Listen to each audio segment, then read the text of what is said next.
Electric air conditioning compressor. I knew they existed, didn't know what the big deal was about them. The old mechanical compressor seemed to work just fine. Seemed like the Department of Redundancy department to me. But as it turns out, on a mid-engine car, it is a big deal. A lot of benefits from this. As you can see, I have modified this bracket and moved the electric one up to the front of the car. The biggest benefit is the footprint of the entire heating and air conditioning system. You have your condenser and dryer here. You got your unit here. All of your hoses are right here. Your footprint is 2 square feet, 2 feet by 2 feet. 2 feet by 2 feet is 4 square feet. Anyway, instead of having the soft lines come around, connect to a hard line, go down the utility tunnel here, and come up to the compressor in the back. You've got, besides cutting 20 or 30 feet of line down to just a few feet, each line has 2 connections on it. Now you've only got 2 lines, 4 connections. The other way you had 3 lines and 12 connections. And these hard lines here had to be fabricated. They had to be the bung had to be TIG welded on the end of the aluminum tube. And that had to be made sure that it's leak proof and so forth. So it's just a much more compact, simple system. If that wasn't enough, now I don't need a $30 air conditioner compressor bracket on the engine. I don't need a $10 fan belt. I don't need, what else do I not need? I don't need 2 groove pulleys for the water pump and flywheel.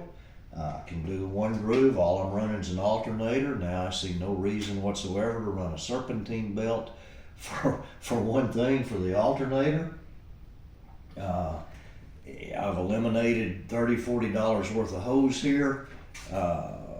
Altogether, I figure I've eliminated about $120 out of the system, plus a whole lot of time and effort and trouble. The other thing that with the heater, air conditioner, and radiator lines going down that utility tunnel, it was very difficult to get everything crammed in there. And then you have issues like, do I want to put a air conditioning line next to a radiator line and so forth? Well, what do I do with it? Well, let me get this over here. This is the 3 of these make the bottom of the utility tunnel, and you can see now I've got a lot more room here with just 2 brackets, and I can lay them out more logically that hot things go to hot things and cold things go to cold things.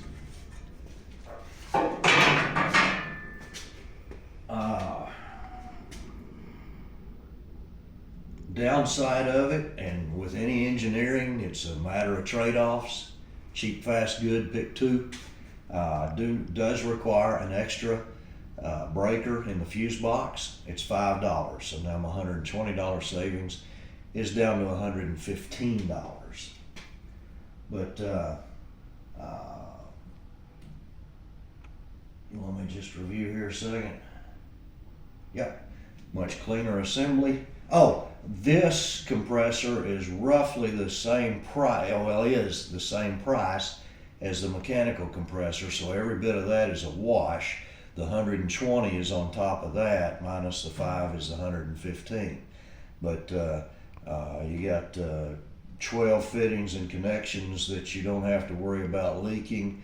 And final thing, you move 10 pounds from the rear of the car up to the front of the car. So just overall, real happy, real pleased to change over to an electric compressor. This chassis is a Countach, same as a Chupacabra. This is the first chassis I have done with an electric compressor.